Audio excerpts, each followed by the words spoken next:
성가 교도들이 아니다는 불이성을 강조한다.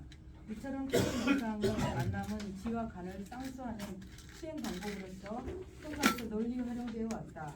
오늘날 차 명상은 단순히 구도와 깨달음의 수행의 방법론을 넘어서 명상법 그리고 심리 치유 기법을 등의 다양한 현대적 명상법론을 수용함으로써 새로운 융합형 명상으로 변형되어 있는 경향을 보여주고 있다. 따라서 연구자는 차 명상을 차와 명상의 조화로운 융합이라는 개념으로 정의하고 아울러 차 명상 시 차와 선, 명상의 조화로운 상태에서 창작시로 규정하고 본 논문을 전개하고자 한다.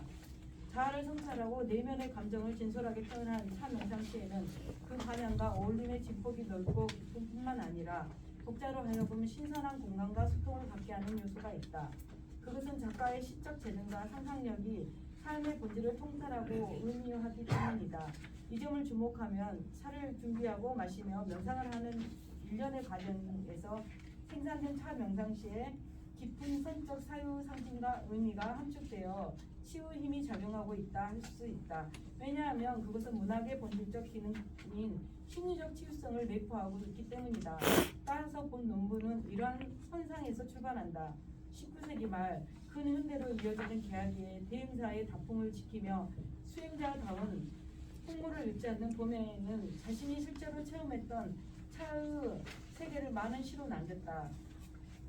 즉, 대응사를 중심으로 차를 즐겼던 다승들의 생활의 일면과 사유를 잘 표현하고 있을 뿐만 아니라 특히 다약설은 이질에 걸려 사경을 헤맬 때 차로 병을 치료한 봄의 자신의 경험을 잘 표현하고 있다. 다약설은 차를 마신 후 몸과 마음이 변화하는 과정을 세밀하게 관찰하여 실제로 자신의 체험과 느낌을 담아낸 시로 일반적인 다시와 다른 그 실제 경험을 시에 투영한 것이라고 할 수 있다.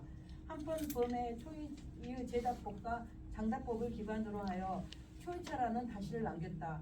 이 시는 우리 차의 정체성을 확립할 수 있는 근간을 마련했을 뿐만 아니라 체다 적금 온돌에서 다시 건조하는 우리 차의 독특한 제작 공정을 관한 귀중한 정보를 제공하고 있다는 점에서 중요한 의의를 지닌다 할 수 있다. 봄에는 차를 본내를 떨치고 마음을 비워서 심신의 안정을 얻어 깨달음을 얻는 데 중요한 작용을 하는 것으로 보았다. 그래서 차와 함께한 그 선수행의 경지와 빼어난 시적 상상력은 선다이르의 훌륭한 시, 즉 차 명상시를 낳고 있다. 그에게 시는 선의 한 방편이었듯 차 또한 선의 한 방편이었던 것이다. 그렇다면 봄에게서 선심의 시신이고 시심은 곧 선심이었다고 할 수 있다. 봄의 구도와 깨달음의 수행에서 깊어지는 법향과 다양이 담긴 시편들은 혼탁에 빈 우리의 심신을 밝히고 깨어있도록 하는 치유 미학으로 다가가는 여유가 여기 있다 할 수 있다. 이처럼 봄의 차 명상을 근간으로 한 선다이르의 차 명상시가 지치고 혼탁해진 심신을 치유하고 소통과 공감을 가능하게 할 수 있는 치유적 요소를 다분히 담재하고 있음에도 불구하고 이에 대한 충분한 논의가 이루어지지 않고 있다. 물론 지금까지 봄에에 대한 연구는 봄에의 다선사상 연구, 봄에의 다시 연구, 봄에의 다시를 중심으로 한 호남의 불교 한 연구, 제주 여행시와 비행시, 그리고 봄의 후대 불교사 인식 등의 분야에 진척되어 왔다. 하지만 봄의 차 명상시에 나타난 치적 의미를 구체적으로 살펴본 연구는 미진한 편이다.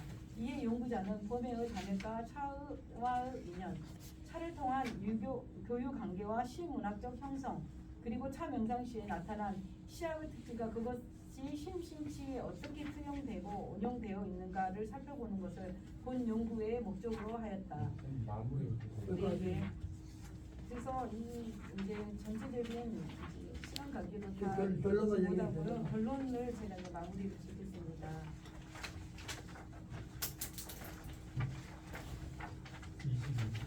네.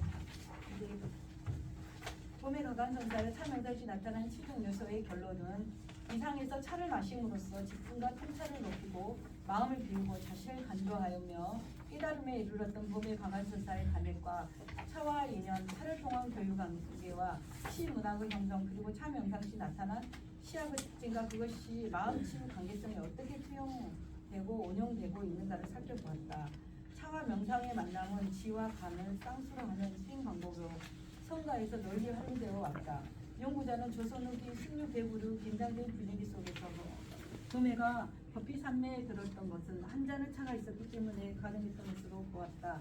즉 시비가 많고 힘든 세상을 살아가는 도매에게 있어 이를 극복하게 한 하나의 힘은 바로 차였다 할 수 있다.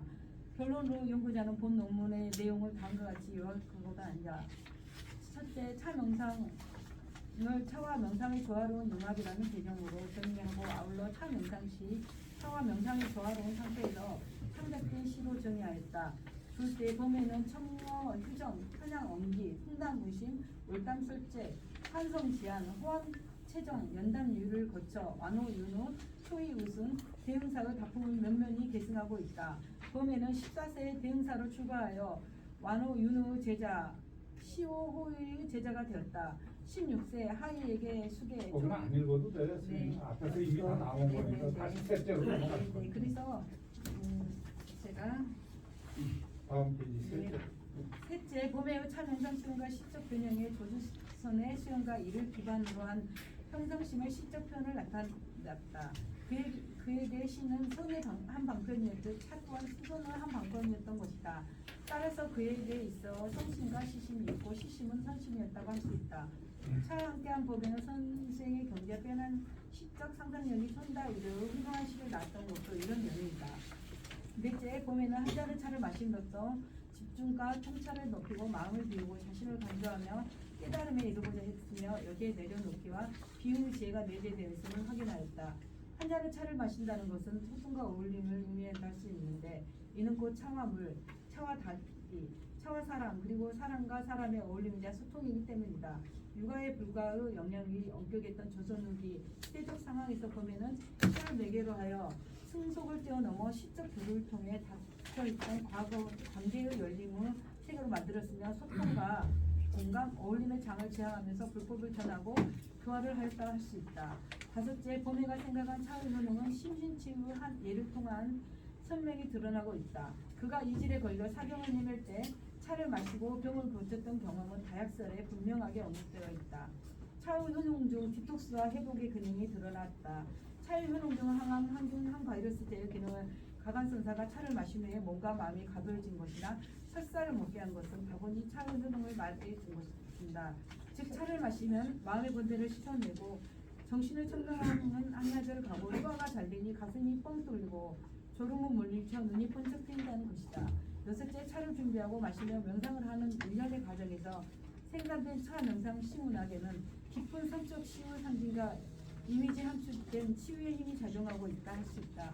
왜냐하면 그것은 작가의 시적 재능과 상상력이 삶의 본질을 통찰하고 의미하기 때문이다. 문학의 본질적 기능인 심리적 치유성을 내포하고 있기 때문이다. 따라서 선다이료의 수행에서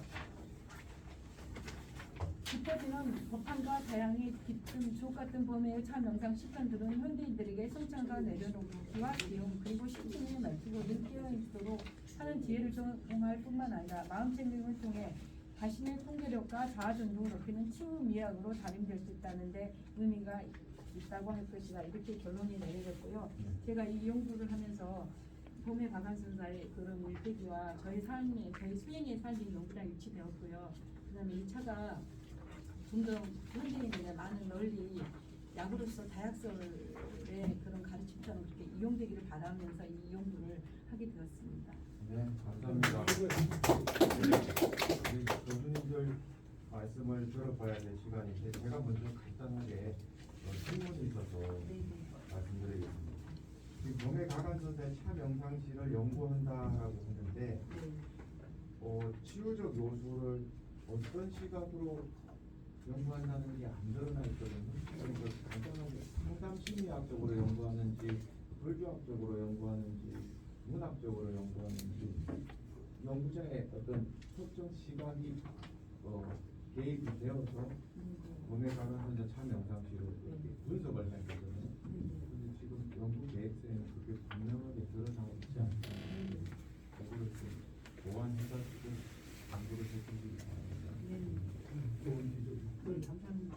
제가 이제 저는 이 치유적인 의미라는 게 물론 차 자체가 몸의 생리적인 치유적인 의미도 있고요. 그다음에 차를 마시면서 그 가정 안에서 또 일어나는 심리적인 치유를 혹시 좀 같이 좀 다루고 싶어요. 불교에서 나타난 색즉식공 공주식은 물질과 정신이 늘 동일하게 같이 가기 때문에 그걸 같이 좀 배분해서 본논문 완성했어요? 네, 참. 참고해서 네. 교수님 말씀 참고하겠습니다. 술 의사 틀려버리고 못 봐도 괜찮고 아니 그저 제가 얘기했잖아요. 이제 차를 가지고 병을 고쳤다는 얘기를 한번 했어.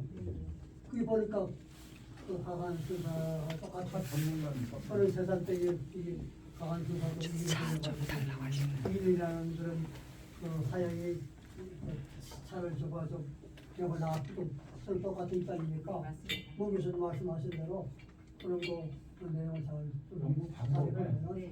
저렇게 잘또 소화를 시키면 돼요. 할수 쓰고 네, 감사합니다. 이 교수님. 네. 일단 두 가지를 말씀드리고 싶은데요. 이게 우리 차 하시는 분들이 그 차라는 말하고 같은 발음인데 다라는 말을 혼용하고 있는데 사실 옛날에는 한자랑 연결될 때는 바로 읽고 다방 이런 것처럼 한글로 읽을 때는 차지 그래서 차로 표기를 했어요. 근데 이 논문에서는 담에 그 다시 이게 주로 다로 많이 쓰이면서도 명상만 차로 연결시키고 있는데 그것은 어떻게 통일하실지 좀 궁금하고 두 번째는 다약설 범의 각하니 다약설을 주장했다고 하는데 굉장히 독특했습니다. 사실 다약이라는 말은 청정 명다약에서 다약이 이게 오온절구일 때는 다약이라는 표현을 썼는데요. 실온절구를 줄 때는 명다 묘약입니다. 사실은 명다와 묘약이라 해서 쉽게 말하면 약이란 말은 밥이란 뜻이에요. 진수를 뜻하는데 밥이 곧 약이죠. 그래서 우리가 그 밥을 먹는 걸 약을 먹는다고 그러잖아요. 그런 것을 좀 잘 드러냈으면 좋겠다. 차가 약이라고 생각하는 경우도 없지 않아 있어요. 이것처럼 실제로 이제 여기서 말하는 약, 다약이란 말은 밥을 뜻한다고 저는 이해를 하고 그것이 약이 될 수도 있겠죠. 차는 약이고 이렇게 번역하는 사람도 있는데 그렇게 번역하면 조금은 전 문법을 모르고 한 번역이라고 이해를 합니다. 명다 묘약이라는 말이 분명히 있거든요. 그래서 그런 것들을 잘 이제 구별해주면 좋은 논문이 되지 않을까라는 생각을 했습니다. 이상입니다. 감사합니다.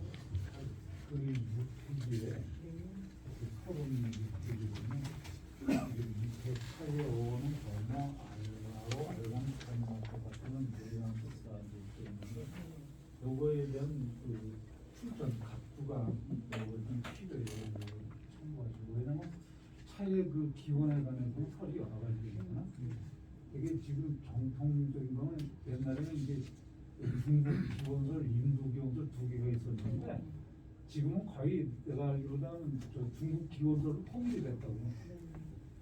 그 거꾸로 저 17세기 이후 그 서양 사람들이 중국 남부 지방에 와서 차나무를 갖다가 말하는 인도에 이식해가지고 이제 인도의 차가 전래되는 걸로 이렇게 되어 있는데 스님이 각도 없이 이렇게 나누면 반드시 또 다른 사람들이 항의를 해요. 그러니까 그 문제를 참고하면 다음 문장에 보면 무착바람인을 얘기하는데 각도를 보니까 물론 이제 초이스는 큰 거니까 하여 분자 성무사 묘원 무착바람인 요 말을 갖다가 여기 좀 풀어가지고 썼는데 차라는 것은 분자의 성품처럼 삿됨이 없다. 이게 사실은 시경에 나오는 구절이에요. 시 300이 이론이 표기왈 3사. 그렇기 때문에 이제 그 사무사라는 점에서 불교가 만나는 거예요. 네? 선합도 만나고. 그런데 이제 그 스님은 그걸 갖다가 묘원 무착바람이라 갖고 당신이 만드는 거죠. 무집착 공의 세계. 이 불교적인 거지. 그래서 사실은 유교 불교가 만나는 거거든. 이런 건 사실은 맛있는 구절이가 조금 더 잘 풀어가지고 설명을 해주면 훨씬 좋을 것 같아. 참고하세요. 네, 교수님 말씀 감사합니다.